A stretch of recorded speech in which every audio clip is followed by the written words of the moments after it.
but change is inevitable, right? Like change is, and I think if I'm thinking of all of you that are still in this hockey life and you're traveling with your husbands or your partners and you've got young kids or you don't have yet kids and you're trying to hold on to your career or, you know, navigate what that's going to look like as you're creating this life together, it's constant change. Like there's nothing. So I think first of all, just having the mindset and releasing that idea that it needs to be one way, you know, like, cause if I could go backwards and tell myself, you know, like speak to myself a little more gently in those time periods when I was where you were, I would say like, just, you know, have fun, like go with the flow a little bit, trust the timing of your life.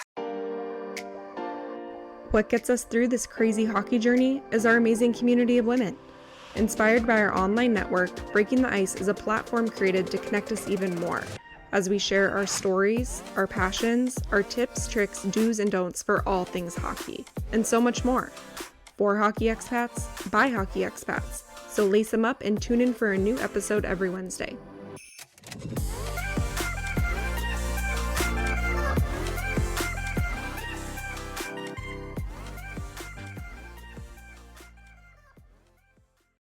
Hi guys, welcome back to the podcast.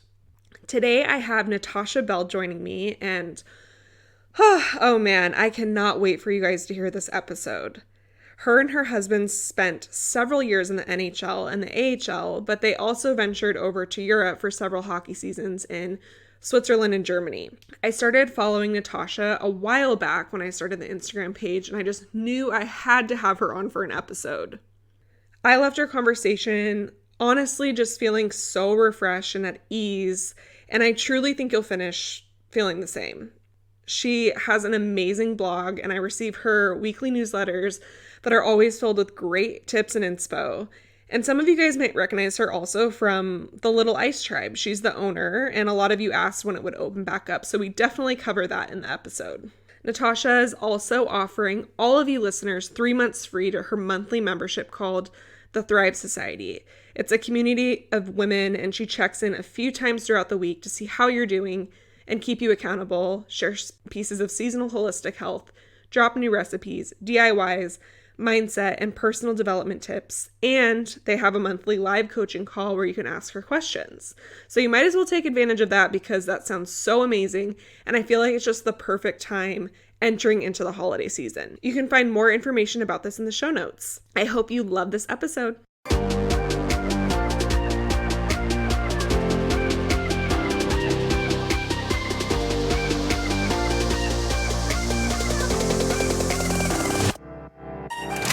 All right, Natasha, I am so happy that you're here today.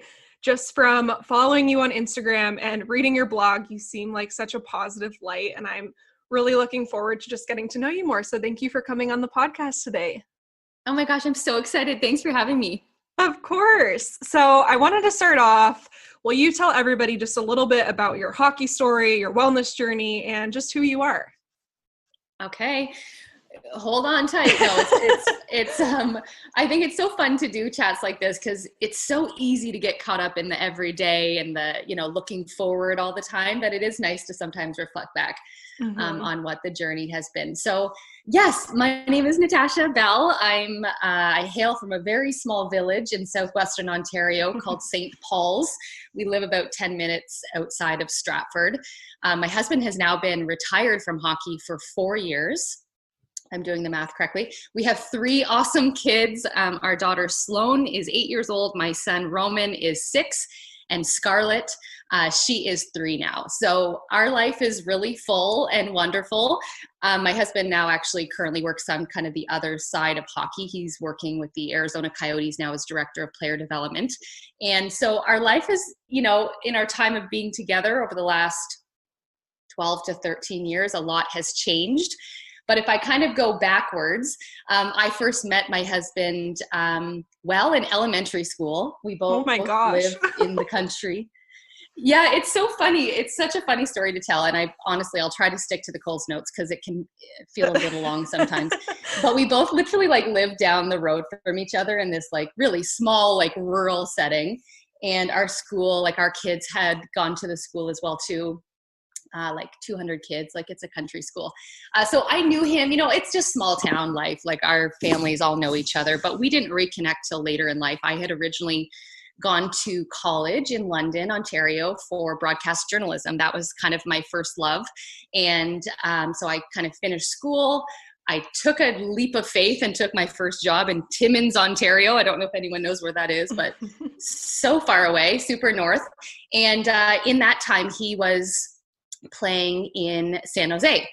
And we had kind of reconnected. We literally started talking on the phone. This is before either of us even really had like a cell phone.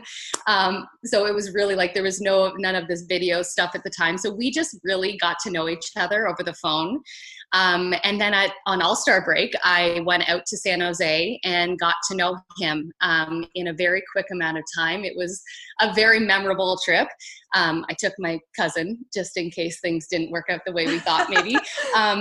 I thought maybe just go to San Francisco, but honestly, it was like the best week of my life. I flew back to Timmins, Ontario. I was still working my first radio job at the time. And we continued to talk. And then eventually I just decided I kind of sold my whole life and moved back home, which was home for both of us because he would come back in the off season. And I moved in and I haven't left yet. So we've been married now for 10 years. And then it was actually in that off season that he came to Toronto. And that allowed me to I was offered a job at a radio station in Toronto. I did like overnight newscasting. It was so funny, but we had a bit of a wild ride for the next few years. And it was a very interesting time. We got to know each other and we got to kind of be on Canadian soil. I was trying to figure out like what my place in all this was as we were dating, and I wanted to still have my thing. I think a lot of us can relate to that, like wanting to have the work that you do. But it was around that time that we were in Toronto that he kind of said to me too, okay, if we're going to be together, there's not a lot of radio stations or TV stations in St. Paul's, Ontario. It's like literally a town of like 25 houses. So he's like, so what would be your dream life? Like if you could choose anything you want to do, like, what do you want to do? I want to support you in that. And at the time I loved, I was an active kid growing up. I love food. I love nutrition. I loved sports. So I chose to go back to school while we were in Toronto. I went to the Canadian School of Natural Nutrition. I attended like in class. So I kind of quit my job. I went to school, and then we ended up going overseas the next year. So we landed our first time overseas. We landed in Switzerland. So he played in Cloton, and oh my gosh, I know you're in Europe right now. In my heart, I'm just like so envious in so many ways because it was such a beautiful time for us as a couple and for our young family as we spent more time there. But we loved Switzerland. Like we made so many great friends and had such a crazy, like awesome experience there. And it's certainly at the time when we went there, that's not what his dream was in his career at that point. Like it certainly wasn't. But it just, looking back now, I can see where all of these beautiful pieces started to kind of come together for us. So in that time period, I remember that first year being overseas, being like, okay, well, I just graduated. Like, what do I do with my time? We didn't have kids yet. We were kind of planning our wedding. And then that's kind of when I started a blog. So, because I was like, well, how is everyone at home, going to know what I'm doing and what I want to do and help people as a health coach. So I started this blog. I had no idea what I was doing, but it was a lot of fun. And that was, about 10 years ago now, to be honest, or 11 years ago, when I had kind of graduated and we went over and did that. So, I mean, honestly, fast forward, it's just been a lot of fun. Like I ran this business as I was supporting him in his career, and we were in Cloton, then we came back actually to North America for a year. And then we went back to Germany for 4 years. And then in this time, I've just kind of been sprinkling in, the health coaching that I do. I started a hockey-inspired clothing company 5 years ago with one of my best friends. So it's been a lot of fun. I mean, I love my family. I'm like obsessed with the journey that we've had up until this point. Love the work that I do. So I don't know, life is full. Like everyone's, and even right now, like, it's a new season. We're doing some homeschooling and oh my gosh. So just, there's never a dull moment, but that's a little bit about who we are and what I'm up to. Yeah, well, you are killing it. Did you have your kids overseas or did you have them when you got back to Canada? You know what? The way it worked out, we were trying to plan, and it did work out for the most part, but both of our kids were born on Canadian soil. So I was always kind of pregnant through the hockey season. And then we actually had, both of them were actually born at home, home births. And no, they were all like kind of in Canada. And then I would have them for a few months, and then we'd get on an airplane and go overseas. Oh, amazing. So they've kind of experienced the hockey life over in Europe a little bit as well then? Yes, they did. So Sloan, our oldest, she was 3 months old when we went to our first team in Iserlohn, Germany. And then the next year, we were in Berlin. So, and then Roman, he was like 4 months old. They were born like 22 months apart. So the next year, so Sloan was really young. Like, she actually had this really great experience at a Kita, like little daycare preschool there in Berlin. But she did, at the time when, just as Mark was retiring, she spoke German. Like, it was so cute. It was such a cool experience. And we talk about that so much with them. We really do dream of taking them back when they're just a little bit older, because it was such an amazing experience to have them over there. For sure, some tough times. Like, I'm not downplaying the hard part of having your family overseas away from your support system. But I just feel like we just got to be our own little unit. We always had these awesome teams and awesome communities within the teams that it made it feel like home. And it was always such a great experience for our families to be able to travel to. So we always had lots of visitors coming and going. But I think Sloan maybe remembers a bit of it, and we show her pictures, we talk about it sometimes, but Roman, he was too young to really remember that. But I remember a lot of those times, just really being with them overseas and those experiences we had. Yeah, for sure. I think just like you guys as parents, those are going to be special memories for you, that you can hold on to throughout your life. So that's really cool. And hopefully you guys can go back someday and show them their roots when they were really, really young. I know. We do dream of that. Hopefully one of these days we'll be able to do it when they would each even be able to remember it a little bit more, for sure. Yeah. Okay, so I got a bunch of questions about when your Little Ice Tribe is going to open back up your shop, which is so adorable. And I know that you guys closed it down just due to like some COVID restrictions and things like that. Do you have a date when you're going to be opening that back up? You know what? Oh, thank you so much. I am like, this has been one of the hardest things through COVID for me personally, is that our shop had to close.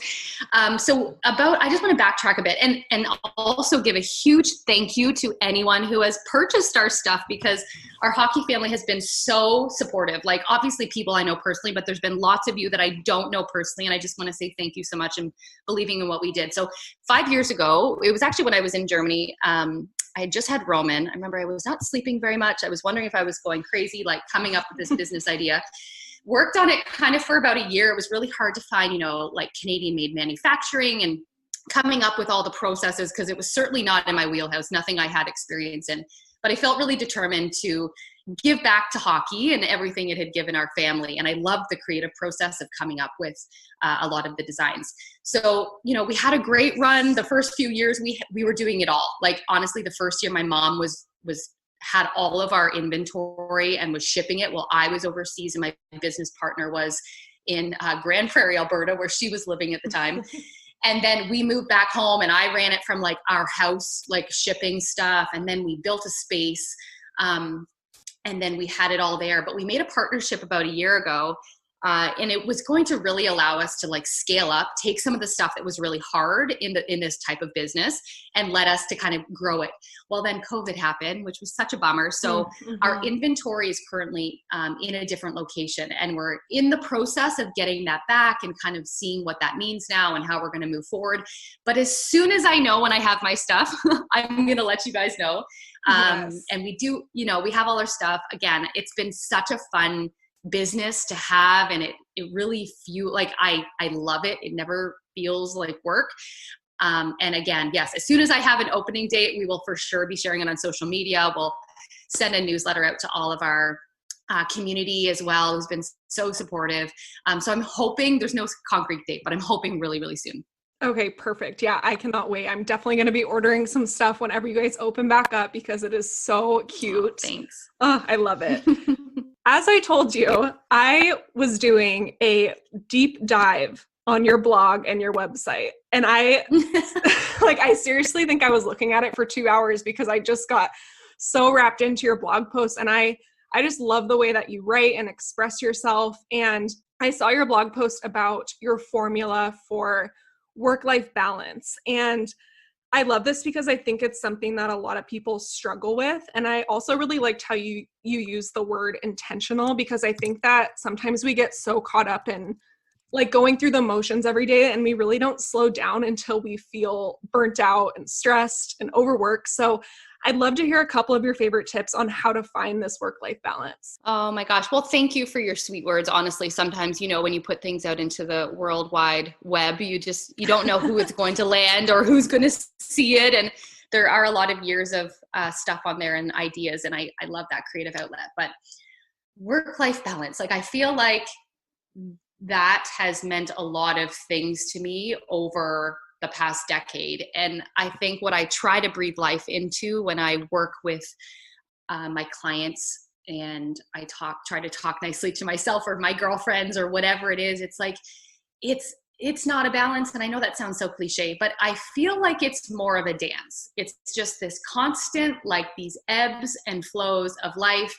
And at different seasons, it's going to demand different parts of you, and you're going to need to show up differently. And I think sometimes we're so stuck on keeping things as they are, or like does that make sense? Like holding tight onto what we think it should be. Yeah, I love that. But change is inevitable, right? Like changes. And I think if I'm thinking of all of you that are still in this hockey life and you're traveling with your husbands or your partners, and you've got young kids, or you don't have yet kids and you're trying to hold on to your career, or, navigate what that's going to look like as you're creating this life together, it's constant change. Like there's nothing. So I think first of all, just having the mindset and releasing that idea that it needs to be one way, like, cause I just remember even that idea. I think if I could go backwards and tell myself, like speak to myself a little more gently in those time periods when I was where you were, I would say like, just, have fun, like go with the flow a little bit, trust the timing of your life, like trust that, I think for a lot of the women that I've met in hockey too, where some of us really have our own ideas of our own career and how we want to show up in the world, and still hold on to that piece of us and not just be their spouse, which there's nothing wrong with that. If that's like, I wish I would have maybe given myself a bit more grace to feel that, like to not be so determined on trying to create my own thing in the process. This balance, there will be times where life demands more of you. And then there will be times where work demands more of you. And just like, it's a dance with your partner, like it's a dance with this lifestyle. And I remember that feeling of wanting to crave routine, like, okay, let's get packed up. Let's get over there. I cannot wait to be set up. And then I'll get down to, work, and I can do this and I'll get the kids in this. But I think if I would have just been a little bit more gentle and tried to enjoy that journey a little bit more, it would have been a lot better for my physical, emotional, and spiritual self. But when it comes to like creating, you get to create your life, right? Like I think a lot of us need to release this idea. And I talk a lot about this with my clients. It's like, don't do what you think you should be doing, and don't show up as you think people are expecting you to show up. Like, what do you desire? Like, honestly, what do you want out of your life? Like, how do you want to feel each day? Because when you live a life with more intention, you're going to feel that sense of fulfillment. And no matter where you are kind of on those ebbs and flows of work and life and what that feels like, it feels so good to put your head on your pillow at night knowing that you designed a day that felt good for you, not anyone else, but felt good for you. And that you still had flexibility to let life happen, right? Like, I think that's really, really important. I, over the years, have got a lot better at saying no to things, or no thank you, saying it nicely, creating those boundaries, because you can't be everything for everyone. And I think if you're so consumed in trying to keep other people happy, what I have learned over the last decade with having my own young family is like, really the only thing that matters is me and my husband, my kids, and it doesn't really matter what anyone else thinks at all. And I know sometimes a lot of us can be people pleasers, or you're worrying maybe what other people are thinking, but creating those boundaries for yourself allows more time and space for you to show up in the areas that need you in that season. Again, I think having a great team. I'm so grateful for my husband. He's an amazing man. He's an amazing husband. He's a great dad. And I love that together we do make a good team. And we also know each other's like shortcomings, I think it's like open communication with each other and letting each other know what you need in that season from each other is really, really important. And I think if you're overseas right now, find your village, ask for help. I remember when we'd set ourselves up, if I'm like, okay, I've got a deadline for work, I always was very intentional about trying to find, somebody who could come into my home, even if I just popped into a bedroom and just worked for a couple hours, but the kids were happy. I'd ask for help or offer to help other kids or other moms on the team with their kids if they could watch my kids for a little bit. So like kind of trying to get creative and create that village for yourself, whatever that is, if that's in the off season or if it's in season, that you're kind of creating your people, your village, because that goes a long way in just that support for you. And I think, again, just being super realistic on what you can get done. If you have a young family, I know everyone's at different ages and stages on this journey, but I tend to be I was hard on myself too many times where I would set unrealistic timelines. So that whole life work harmony and that dance, I was kind of sabotaging it for myself, by trying to expect too much out of myself. So I would just say, like, really try to be more realistic, like definitely set like big goals and whatever it is that feels good on your heart, like go for it, but also just be realistic as you're reverse engineering that goal and how you're going to get there, because there's nothing worse than feeling guilt when you're trying to grow in the process of it. And again, as a health coach, like I cannot say this enough, you need to look after yourself. Like first and foremost, self-care, yes, it can be a super cliche term, or, if you're, you got to fill your cup up, but honestly, you're not going to have the capacity and the ability to wear all the hats that you need to wear in this work-life dance that we're doing if you don't take care of yourself. And it's not selfish, and you should not be made to feel bad if you need a few minutes to yourself. And sometimes we have to get really creative with how we're creating and customizing that in our own life. Again, seasons are different as kids are changing, or you're moving, or there's so many things going on. But it just is so, so important for you to identify what you need in this season, wherever you're at right now, and create the space for it, because it doesn't just happen. Oh my gosh. I literally just sat through that and I just was nodding the whole time, because I truly agree with everything that you're saying. And I think that we do find ourselves, comparing where we're at to where other people are at. Like it's so easy to see everybody's highlight reel on social media and feel like we should be at this point in our life. And I don't know if you felt this way while you were in, the hockey lifestyle as well, but seeing people who were maybe not moving around so much in their career and having more stability than we do, and kind of comparing our lifestyle to theirs when there's really no comparison. Yes. Oh my gosh. Yes.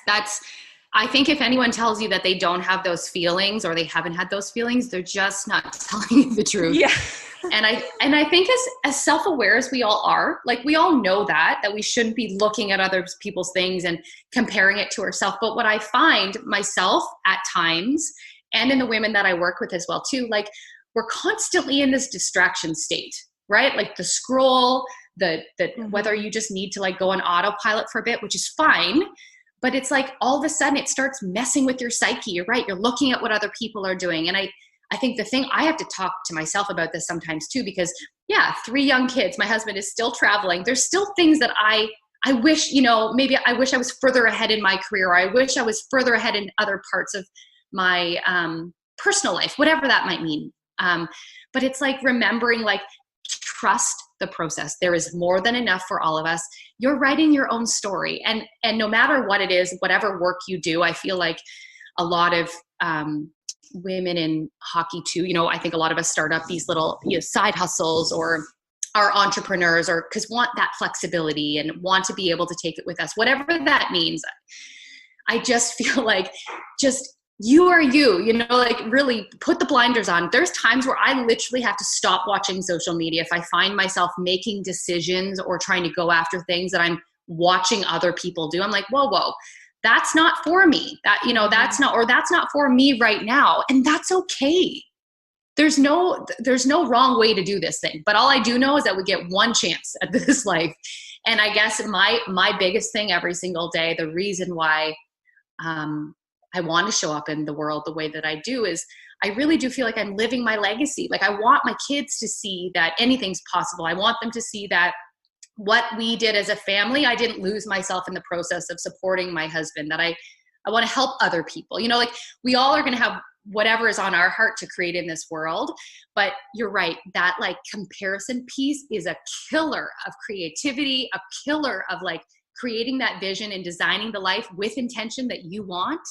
So please, if you find yourself in that season or in that moment, and we all have our weak moments, right? Where you're just doing the scroll and you're like, oh man, that looks so nice. Like, oh God, they're doing that. That would be a great idea.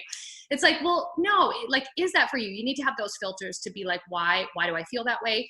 And then again, integrate in some different routines and rituals in your life that you are going to support you as you create the life that you want to do, whether it's journaling or it's, you know, connecting or collaborating with other women that like inspire you. I really love that, like the kind of that mastermind idea of getting around people who you really look up to that are doing big things in the world, or are just similar, you know, similar, but still have different ideas that are really going to fuel you forward so that you can find what it is that you're meant to do. Yeah, I love that. And I also, yeah, just what you said about learning how to say no. I think that's something that I am still working on, right? Like I do find myself people pleasing sometimes, and I need to be more intentional about really feeling what my initial response is to maybe going somewhere or saying yes to something. And if I'm on the fence, I just really need to trust myself and be like, okay, that's a no, because that's what my body's telling me. And you know, otherwise, if you wind up saying yes and overcommitting yourself, you get yourself in these situations or commitments that you really don't want to be in. So yeah, I just love those points. Everything that you said is just so spot on. And yeah, you're right. It is not like you'll never have 100% balance. It's a dance. And I love that analogy.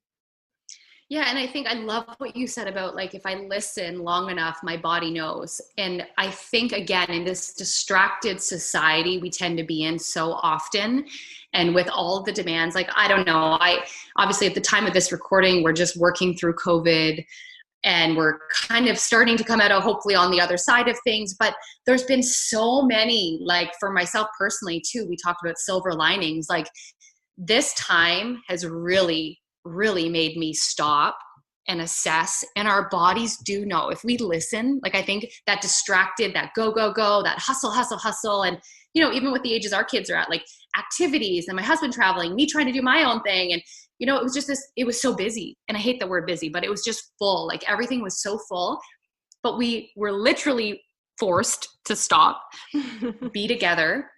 And there were so many moments where I was like, wow, you know, where was I spending my time? What were my energy like? And where were my energy leaks? You know, what was I saying yes to that I really did not need to? And now moving into this new season, I'm just really super committed to only taking on what does feel good. What is the needle movers? What is going to be the right choice for myself and for my family? I'm not going to just do stuff because I think I should be. Mm-hmm. And I think that can be applied to all areas of our life, obviously, motherhood, work, marriage, whatever it is, wellness. It's like if your body does know, but so many of us have lived in this constant distracted state and thinking that someone else needs to tell us what we need to do. When if we really just stop and pause and listen or become aware, have some of those awareness, mindful tools, we do know what we need. Like we know what our family needs. We know what our kids need. Trust that. Trust your gut. Because again, I think in this time you realize like nobody's coming to save us. Like what we can control is within the four walls of our own home.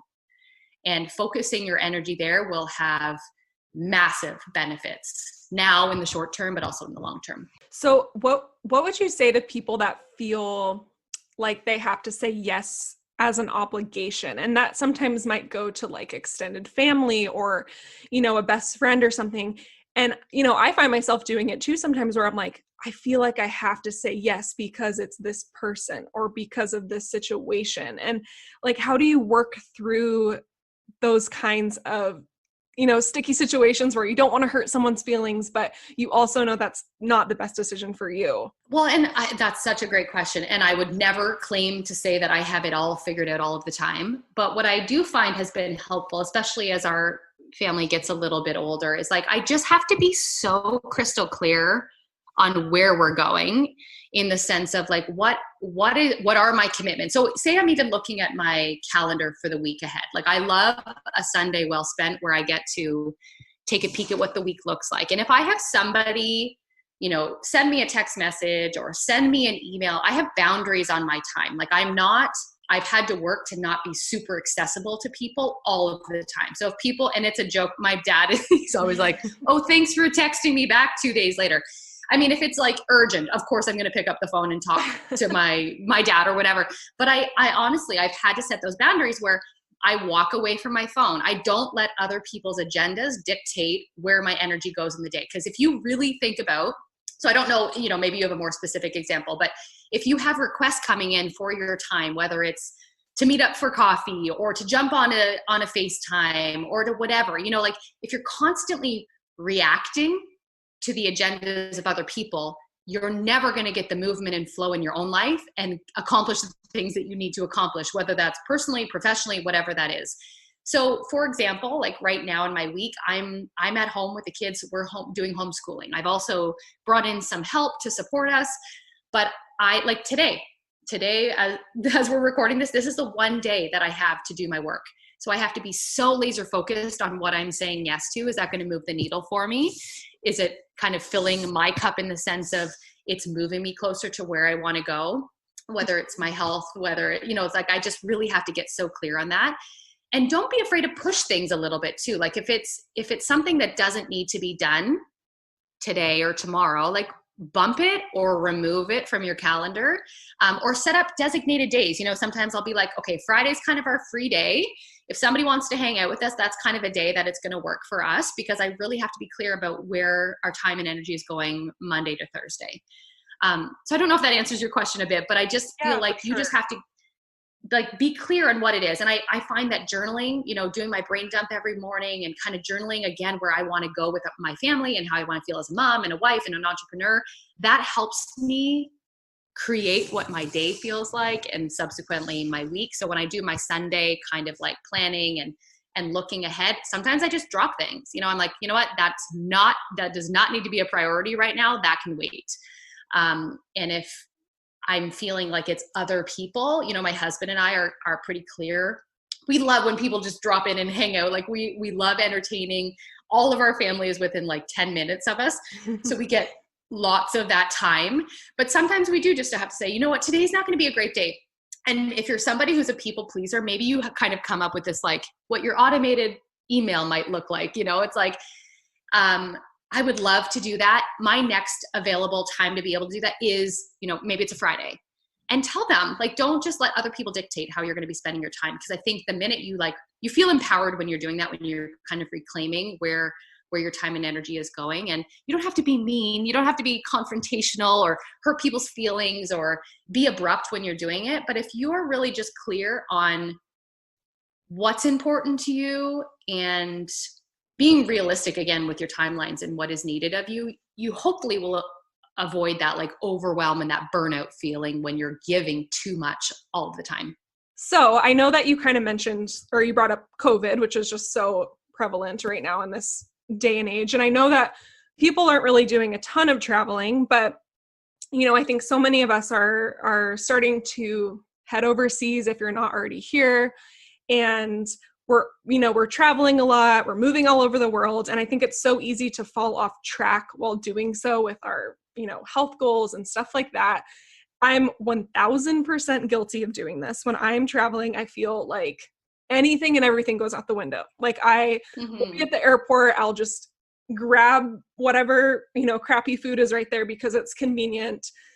And I really need to, zone in on this and like be a little bit more prepared. Again, going back to your blog, I loved, your blog about healthy traveling tips, what are some things that you always bring on your carry-on that kind of help you stay on track with this? Oh gosh, lots of things, right? I despite how many times we traveled, I feel like I'm not the greatest packer, but I am very intentional about the products that I do bring on in the flight with us, and also just to set us up. So like, I'm sure you all have your own favorite things from home, you know, that you kind of stock up before you head over. And truthfully, we really did just live out of bags. Even traveling with kids, we just brought the essentials. You know, I kind of figured anything else we need over there, we can get. But it's amazing what you're able to live with out of a few bags. But honestly, my health products were always, just because of our lifestyle and, you know, the way that the things that we like, I always had kind of backups of my favorite vitamins, you know, my essential oils. I love essential oils. So like a lot of those products, my diffusers, you know, all the things that I use to create a healthy home and kind of design that for my family, I was always very intentional to bring with me. So in terms of like, my kids are now at the age where I can pack their own little backpacks and they can help me with it. But at the time when we were overseas, I was the one hauling everything, plus a baby on the front and a carrier, and oh my goodness, running through the airports. Yeah. So anyways, it's funny to think back to those times. Or the one time that my mother-in-law, she was supposed to come on the flight with me, and her passport had expired. Oh no. Was it going to expire within, or what was it? It was going to be expired within under 3 months. By the time she was going to be returning, it was under that 3 months. So they did not let her come on the flight with me. Stop. Oh my gosh, my heart's like, I'm sweating a little bit thinking about it right now. It was it was slightly traumatic, but it was one of those moments. Sorry, I'm sidetracking. No, it was like one of those moments. We're like, okay, like, am I going to do this? We were trying to see if we could switch our flights. I remember we like went off to the side. Roman was 4 months. Sloan was just over 2. I had like a bag for my mother-in-law. I had a bag for me. I think Sloan maybe had her own small little bag. And they were like, you know, it's going to be ridiculous to rebook, not possible. So I looked at her, and with tears in my eyes, I was like, I'm going to do it. And Mark had been gone for, I think, almost 2 months, maybe. Like, he had been gone for a little bit. So I took these 2 little kids. We were almost late. We were like running through the airport. Roman's on front. And I was like, what am I doing? Thank God I don't have a dog. But anyways, I'm like, oh my gosh, right? So I did not pack as smartly that time.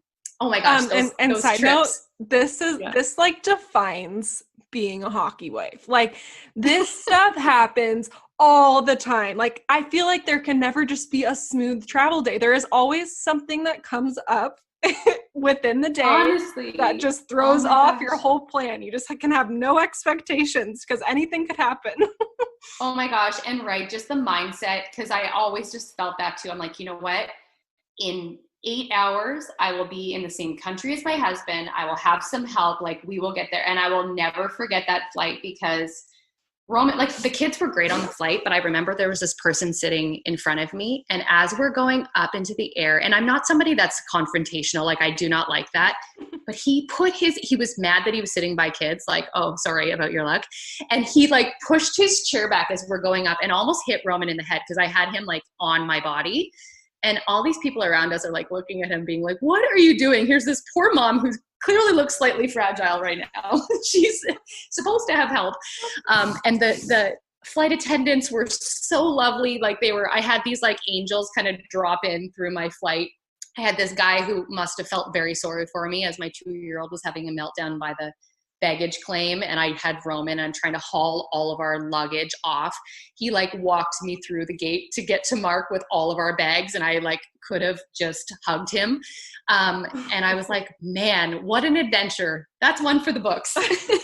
And now you can look back on it and it's a good story, right? But at the time it's very overwhelming and probably stressful, and you probably want to cry. Oh my gosh, there was many moments, but you see what you're built of, right? You see what you're made of. And I'm sure so many of you have had those experiences. Oh my gosh, some of my girlfriends, even with their animals traveling overseas, the stories that they had. But anyways, yes, travel, I mean, it's always an adventure. So when I'm packing, I really do try to be as prepared I've learned over the years that I would sometimes pack too much, but having healthy snacks on hand obviously was always very important for me with the kids. So I try to like have it kind of separated out and try to, kind of sprinkle it in throughout the flight. Our kids at the time, honestly, I never really packed like iPads. I probably would now, just the ages that they're at and where everything in the world is now. But I would usually just have books, a couple small, like kind of sensory toys. I would have, I kind of condensed some of my favorite essential oils for immune system support, or I had my favorite hand sanitizer, which is a cleaner alternative, which I would always have, kind of the essentials for myself. If I had a moment in the bathroom where I could just put on some lip gloss or curl my eyelashes or a little like face mist spray or something. Oh my gosh, what else would I have? Like just stuff to kind of keep us occupied. Oh my gosh, I've never been able to watch a movie or read a book really in flight, but for a long time. But just having, some stuff for the kids to kind of keep them occupied. And I think the best thing that you can pack is a mindset that is just knows that it's very temporary, that you can do it, and just to try to enjoy it as much as possible. Because now that I look back on it, it's like, oh my gosh, that was such a little blip on the radar, right? Like it seems like such a big deal when you're going through it, and I'm not downplaying that, but just try to make the most of it. Try to see the world if you have kids, through your kids' eyes. Like what a cool experience for them. And I just am very intentional again about just having stuff to keep us on track, so we don't have to rely on the stuff at the airports. That I just kind of have everything we need in one spot. And I think just having a plan goes a long way for sure, that you don't feel like you're playing catch up the whole time. And I bring tea, I bring some of like like a natural energy drink that I like for the kids. Just like some of the stuff just to keep us on track for that, whatever that travel time is, and feeling good. And it also even goes backtracks a little bit too. I was always very intentional, like always, but especially in the weeks leading up, to really focus on immune support and just supporting their bodies, just knowing what they're going to be exposed to in the airports and stuff.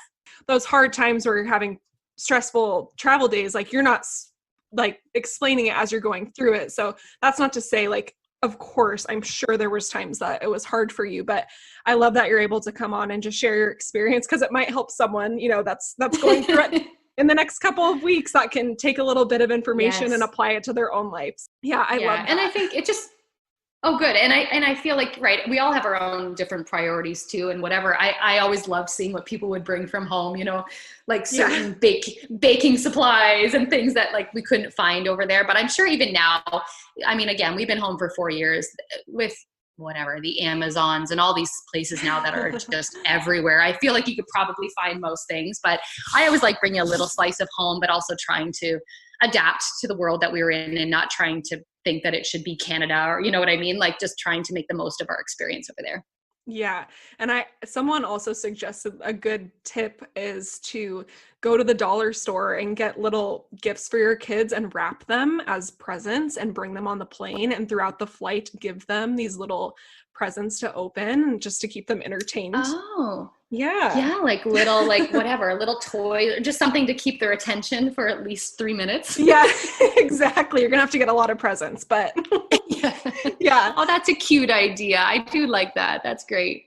Yeah. So I know we're recording in October, but this episode will come out early November. So I thought it would be great to touch on some healthy habits that we can implement going into the winter months, and how to kind of reduce our holiday stress, so to speak. Oh my gosh. Yes. This is such a great question. And I think I love that people bring more attention into well-being, especially heading into the fall and winter months with everything going on in the world, and especially leading up to the holidays. But what I want to remind everybody is like, this is an everyday thing. Like I think you're going to feel ahead of the curve if you don't just try to make it work seasonally, for example. So, and also recognizing every season is going to look differently. But I do think bringing some intention into how you're designing health in your home, especially heading into the fall and winter months, is going to be effective in helping the body and the mind to kind of stay in this level of homeostasis, that you're not riding the waves of illness and, just constantly. also, what I say to moms a lot of the time too is like, don't be afraid of your kids. I know, again, with everything going on with COVID, I'm speaking more to just like the everyday colds and flus that happen. And I can see people now, and the people I work with too, people are so afraid of getting sick. But I'm reminding people like, listen, our bodies are meant to be challenged. Our bodies are so smart if you give them what they need. But let's like just peel back the layers and get back to the basics. So proper nourishment, like always, doing the best that you can. I like to give this idea of like, I'm sure you've heard it, the 80-20 rule. Like 80% of the time, do the best that you can. Make mindful choices. Try to like do your best. The other 20% of the time, when you're maybe out at a restaurant or it's a birthday or whatever, have the piece of cake, have the cookie, the homemade cookie, like, and then fully enjoy it. But it's when that like those ratios are off a lot, that's obviously you're not going to be feeling your very best. And nourishment is often overlooked. We're looking for the quick fix. We want somebody to give us something that's going to make us feel really well. But if you are like building up your body to be strong and to be resilient and to trust that it can do what it needs to do, food is like one of the number one things for sure. Like even just sticking to proper hydration, bringing in some of those warming foods at this time of year, like the soups and the stews and teas and all that sort of stuff. I always, with my kids, we up our supplement protocol, like yes, having a great meal plan, so to speak, and proper nourishment through the day is ideal. But there are a lot of areas that we might miss that our body could use a lot of extra support. So, in the summer months, I start to kind of compile my list and some of the things that we like to use in our home. So that's a part of our day heading into the fall and winter months and the holidays. Just focusing on trying to stay consistent, like especially heading into if the holidays are really hard. I know when people are overseas, it's a little bit different because your holidays might not be what they are when they're home. When we're home now, oh my gosh, we've got like 5 or 6 different family meals over so many days. And yes, that can leave you feeling not your best. But I always try to tell my clients too, like, even if you stuck to 3 non-negotiables, like what if heading into this new season, there's 3 things you're going to do every single day. I think we can all agree that we could stick to that. So, for a lot of people, proper hydration. I'm going to drink enough water through the day.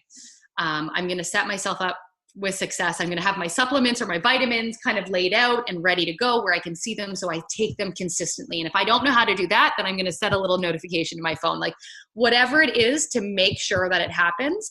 And maybe movement's another one, like every single day, no matter if I have that turkey dinner, or if I'm whatever, even if I'm not feeling 100%, I'm going to get outside. I'm going to go for a 30-minute walk.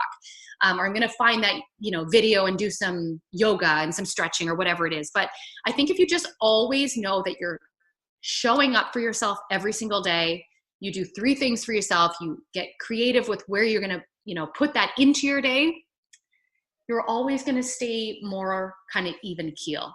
Mm-hmm. And I just don't want people to arrive, that push for January and the New Year's resolution and thinking we're going to be a completely different human in 2 weeks. It's like, no, like, let's go with the flow. Let's just always show up for ourselves, no matter how big or how small. It's something, and try to create that consistency, because that's how you're going to get closer to whatever that goal might be, that health goal, or, having more sustainable energy throughout your day.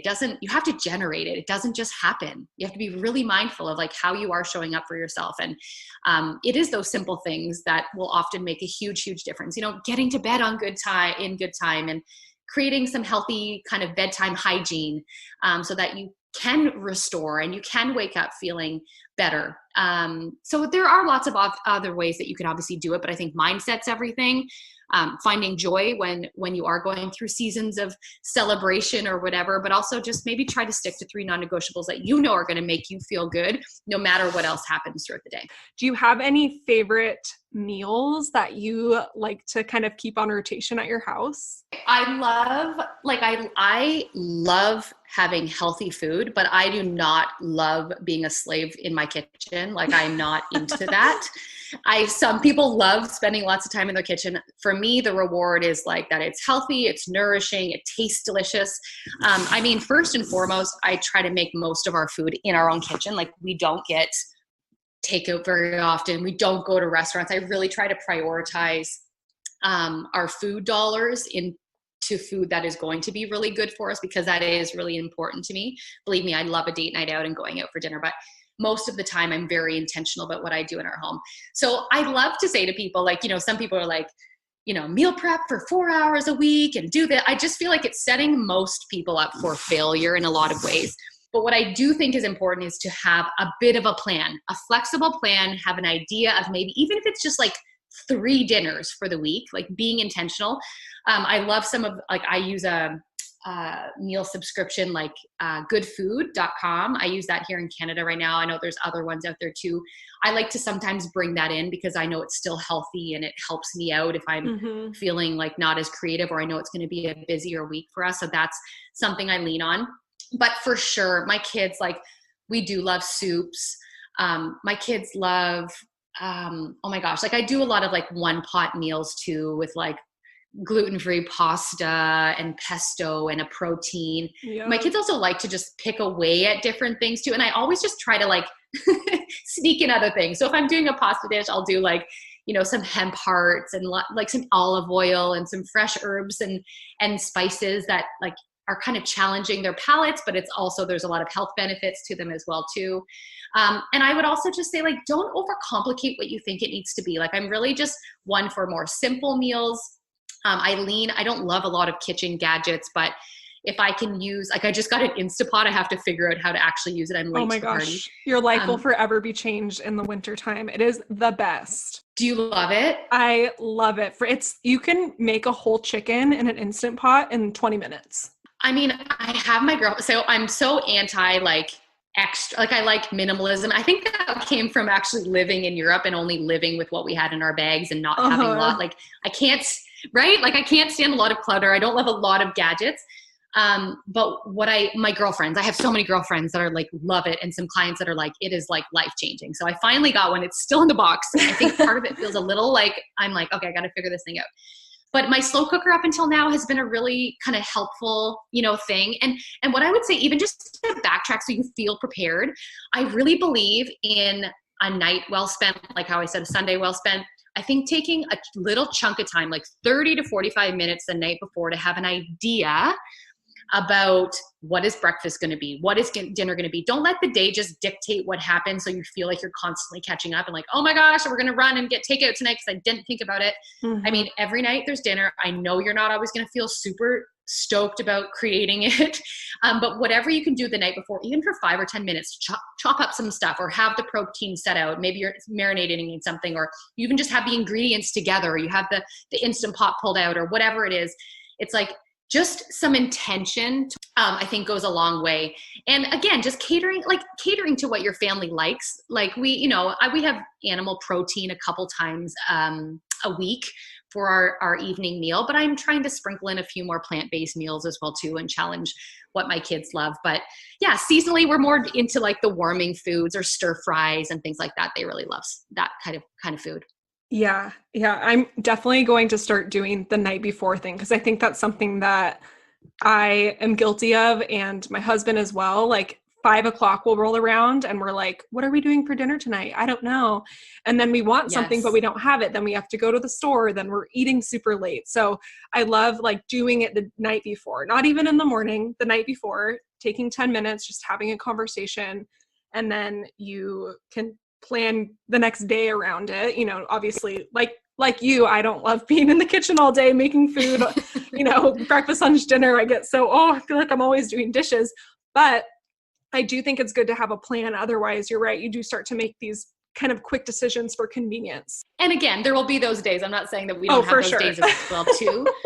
But like most of the time, if you could be somewhat intentional and have an idea, don't just roll into the day seeing how it's going to unfold. Like reclaim some of that power and feel, it just feels good even going to bed the night before and being like, okay, this is what the day I hope it feels like. I'm going to still remain flexible, but this is what my goals are. I think it goes a long way in helping you stay consistent. So that it's kind of wellness and health, and being intentional in your life is an everyday thing. Yeah, absolutely. Well, thank you so much for coming on the podcast today. If someone wanted to find you, find your blog, Little Ice Tribe, all of that stuff, where can they find you? Well, thank you so much for having me. So my website is natashabell.com, littleicetribe.com. Instagram is usually where I like to spend a lot of my time. So my Instagram handle is natashabell.co. .co. And I'm going to give you guys, I would love to give an offer as well to you. So I will get you, you can share that in the show notes, but I did create a membership space within this last year. It's kind of where I'm doing all of my health coaching, and it's called the Thrive Society. And my idea was that instead of, I've worked with a lot of women in a one-on-one health coaching setting, but I realize a lot of people don't maybe prioritize that, or they don't do that until they're really unwell. But my passion, the heart behind what I do is really just giving women the tools to bring ownership into their life, to live with more intention. And so I'd love to give a little offer of a few 3 months. Oh my goodness, free 3 months in this space, just to show you what it could feel like to be supported in a community of women if health and well-being and balance and motherhood and is kind of a goal of yours. I would love to welcome you into it. You can check it out and see if it's for you and just kind of try it out. But I'll definitely pass it along to you if anyone wants to come and hang out in the membership space for a bit. Thank you so much. Because in this, oh my gosh, it's my pleasure. Because honestly, in this time in the world right now, like I think people are just looking for that kind of connection, that purpose. We want to feel better. We're being more mindful of our health. And I just think there's so much power when you can collaborate with other women and be in a supportive, positive space. So I love hanging out on Instagram, just sharing more about what we're doing. That's where I'm doing my health coaching. And as soon as Little Ice Tribe is up and running, we'll certainly let you guys know. But thank you to everyone who's been so supportive over the last 5 years, and that as well too. Thank you so much for listening. If you enjoyed that episode, don't forget to subscribe, rate, and review. See you next week.